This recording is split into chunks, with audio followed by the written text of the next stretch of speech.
मी तुला भेटायला येताना देवजवळ तुझ्याबद्दल बोलत होते। आईने सगळं ऐकलं।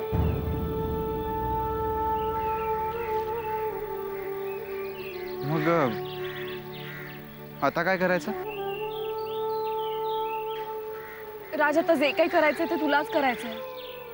तू दिसायला हँडसम आहेस, नोकरी पण चांगली आहे, आणि सगळ्यात महत्त्वाचं म्हणजे माणूस म्हणून सुद्धा खूप चांगला आहेस। आता लवकरात लवकर घरी ये आणि आईला आणि काकाला भेट।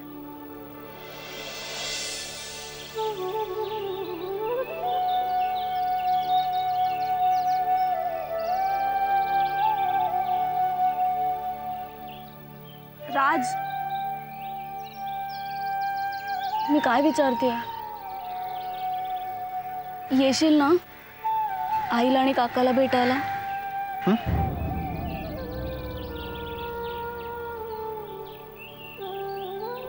हो, येईन ना,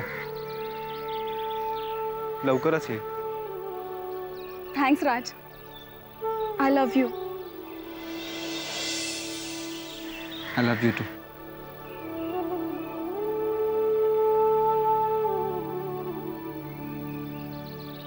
काय सांगणार आहेस तिच्या घरी जाऊन? कधी विचार केलायस?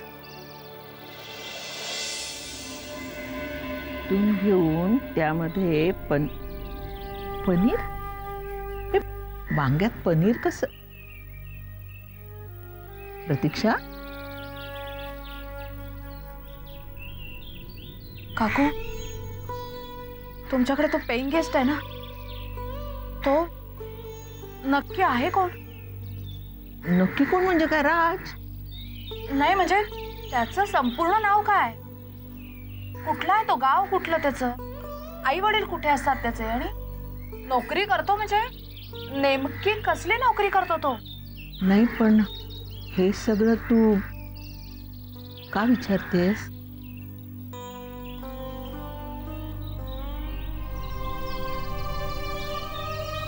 काय झालं सांग ना।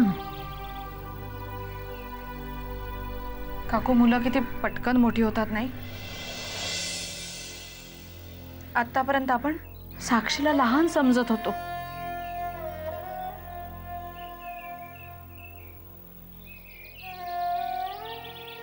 पण काल तिला देऊजवळ कबूल करताना मी ऐकलं, तिचं आणि राजचं एकमेकांवर प्रेम आहे म्हणे। काय सांगतेस? काय?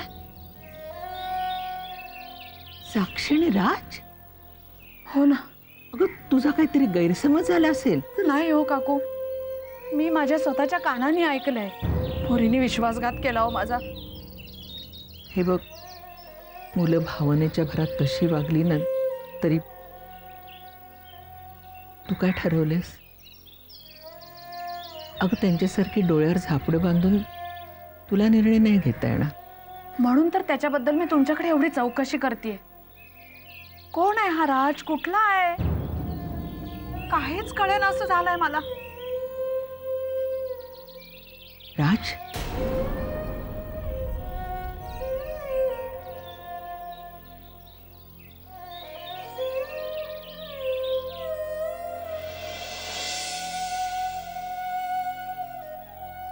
हे बघ राज, आम्ही सगळे आता कुठल्या परिस्थितीतून चाललोय ते तुला चांगलंच माहितीये।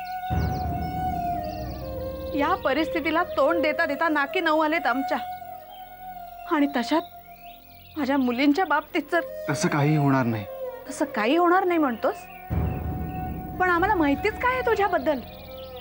आई वडील कुठे असतात तुझे?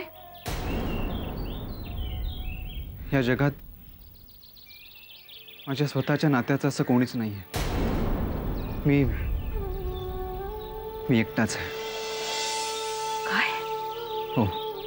तसं असेल तर मग मला तुम्ही साक्षीची काळजी करू नका।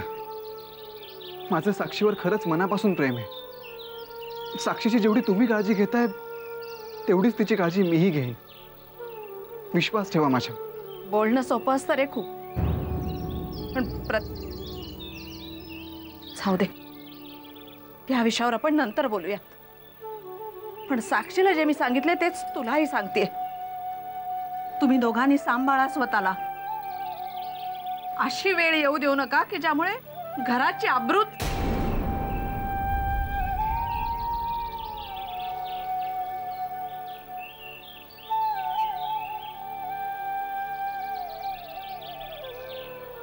राज,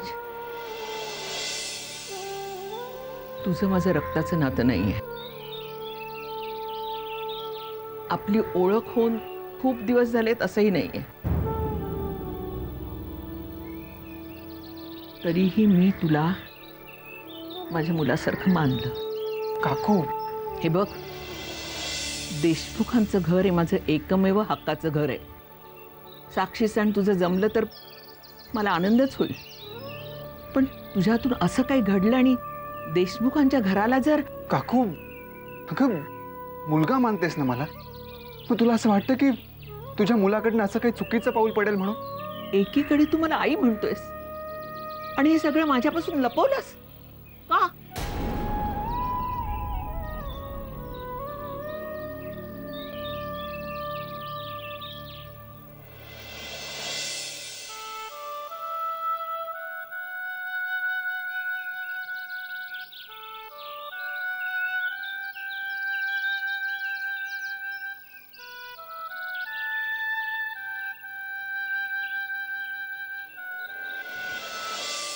आवडेल?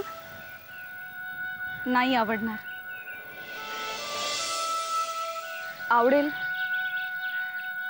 नाही आवडणार. आवडेल? नाही आवडणार. साक्षी, आई, आलीस तू? काय झालं तुझं बोलणं? साक्षी, लग्नामुळे दोन व्यक्तीच नाही तर दोन कुटुंब एकत्र येतात. हे पटतंय ना तुला? पटतंय सगळं, पण काय बोलणं झालं ते सांग ना. त्याच्या घरच्यांबद्दल तुला काय माहितीये ग? नाही, आमचं तसं कधी बोलणं झालंच नाही. पण राज मी सांगते, त्याला कुणीही नाही.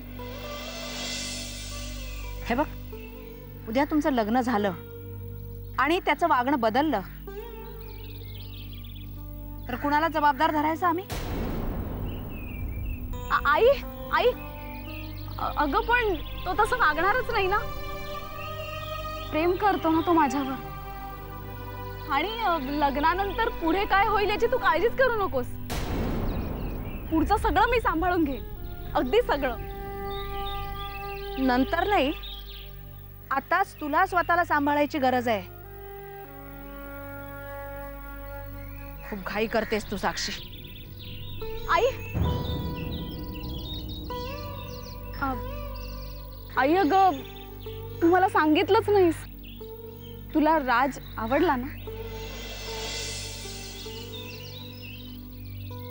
हे बघ साक्षी, हा तुझ्या आयुष्याचा प्रश्न आहे. तेव्हा एका शब्दात याचं हो किंवा नाही असं उत्तर नाही मला देता येणार. आणखी एक, बाबा बरे झाल्याशिवाय या बाबतीत कोणताही निर्णय मला घेता येणार नाही.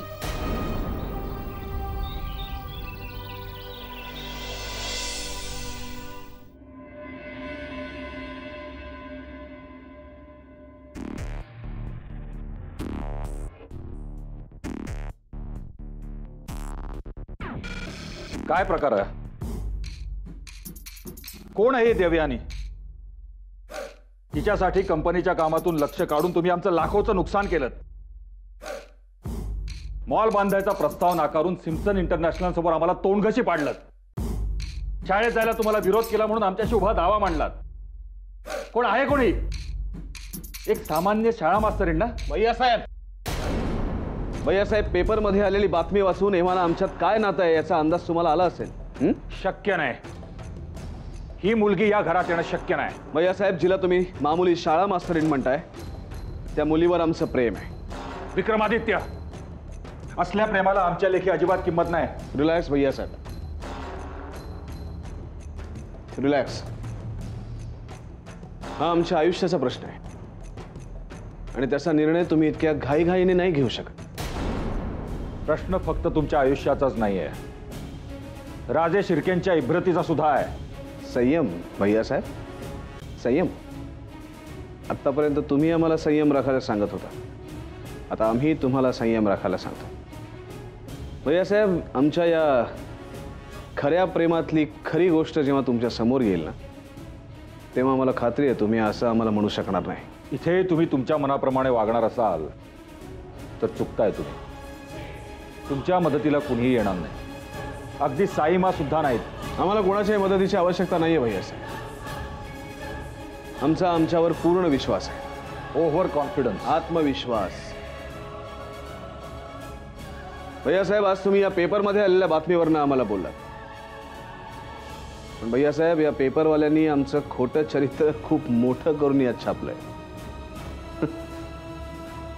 खरा विक्रमादित्य काय आहे हे अजून तुम्हालाच कळलेलं नाहीये, तर या पेपरवाल्यांना कुठनं कळणार? कळेल, कळेल.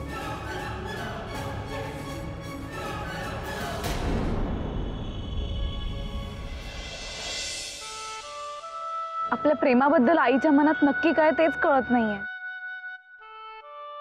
साक्षी, तुझ्या आईला तुझी काळजी वाटत असणार, म्हणून कदाचित त्यांना निर्णय घ्यायला उशीर लागत असेल. मुळात ती स्वतः निर्णय घेणारच नाही. दादू बरे झाले की ते जो निर्णय घेतील तोच तिचा निर्णय असणार. साक्षी, त्यांच्या नजरेतून जर विचार केला तर त्यांचं काही चुकतंय असं नाही वाटत मला. आईचंही काही चुकत नाही, काकाचंही काही चुकत नाही. दादू बरे झाले की त्यांचंही काही चुकणार नाही. माझं तुझ्यावर प्रेम आहे, मी तुझ्याशिवाय जगू शकत नाही, ही माझीच चूक आहे. साक्षी, तू हे सगळं भावनेच्या भरात बोलतीयस. म्हणजे तुलाही असंच वाटतंय की मी चुकीचं बोलतेय? बघ, तू चुकीचं बोलतेस असं मी म्हणत नाहीये. तू फक्त भावनेच्या भरात बोलतेस याची आठवण करून देतोय. ठीक आहे, मी भावनेच्या भरात बोलतेय ना, मग तू काय बोलायचं ठरवलंस ते तरी सांग. साक्षी, मी काहीच बोलणार नाहीये.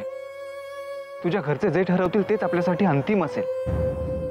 हेच मी जे म्हणते ना तुला, तू विक्षिप्तपणे वागतोस आणि बोलतोस हेच. राज, तुला का कळत नाहीये? बघ, तू चांगली नोकरी करतोस, तुला चांगला पगार आहे, मग आमच्या घरच्यांच्या समोर तुला जे वाटतं ते तू का बोलून दाखवत नाहीस?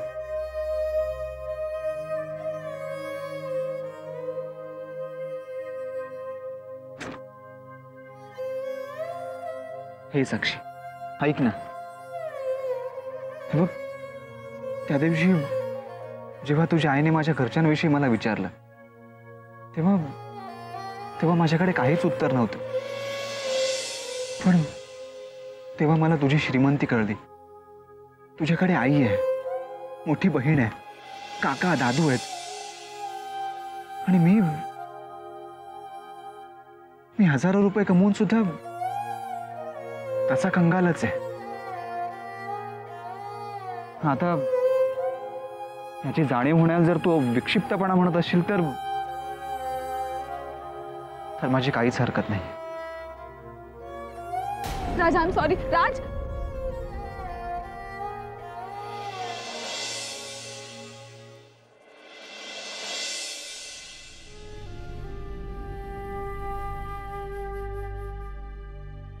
आई,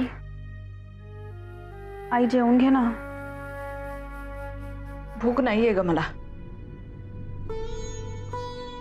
आई, तू माझा राग जेवणावर का काढतेस? तुम्ही दोघी जा ग इथून, बसू दे मला एकटीलाच. आई, अगं जे घडायचं होतं ना ते घडून गेले आता, आणि तू खरंच काळजी करू नकोस. तुझ्या परवानगीशिवाय यापुढे काही होणार नाहीये. आई, आई तू अजूनही नाराज आहेस माझ्यावर.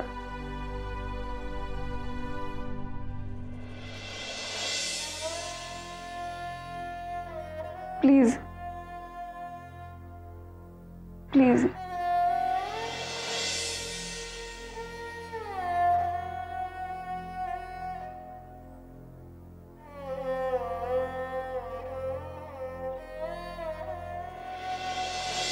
आई, देऊ म्हणाल्याप्रमाणे मी खरंच तुझ्या परवानगीशिवाय पुढे काही करणार नाही. नाही ग, मी तुझ्यावर रागवले नाहीये. मुलं एवढ्या लवकर कशी मोठी होतात याचा विचार करत होते. हे जे काही घडलंय ना, त्यात तुझी चूक नाहीये, चूक माझीच आहे. मी आतापर्यंत तुम्हाला लहानच समजत होते, पण माझ्या आत्ता लक्षात आलं माझ्या मुली आता लहान नाही राहिलेल्या. स्वतःचे निर्णय त्या स्वतः घेत आहेत.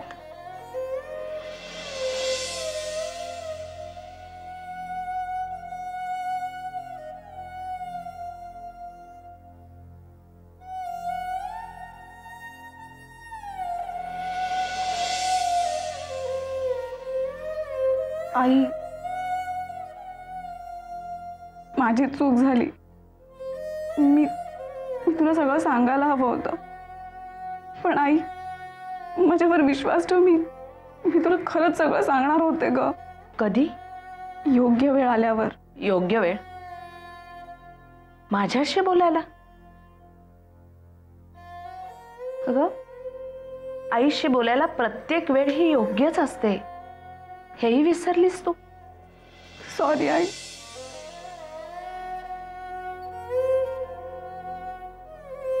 देऊ,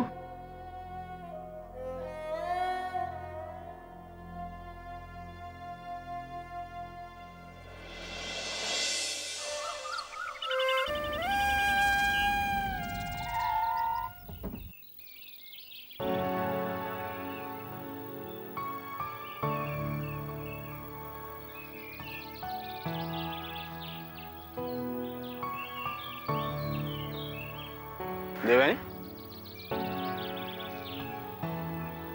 आपण इकडे कुठे आलोय? एक मिनिट. देवानी,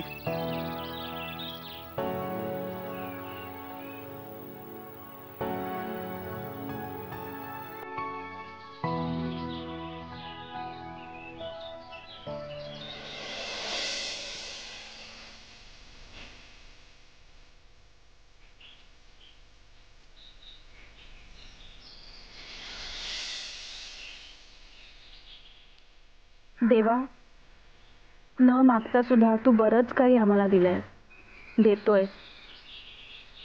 तरीही एक मागते, विक्रमादित्यच्या प्रयत्नांना यश दे. दादूंना लवकर बरं कर. खूप मनापासून करतोय विक्रमादित्य, आमच्या घरासाठी, घरातल्यांसाठी, माझ्यासाठी विक्रमच्या प्रयत्नांना यश दे.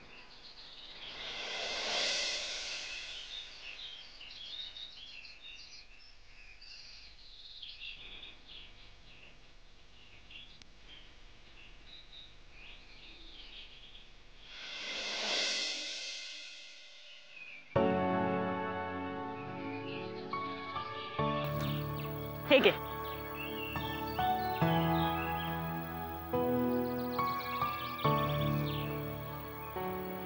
नुसता विश्वास नाही, श्रद्धा आहे. तेच ते.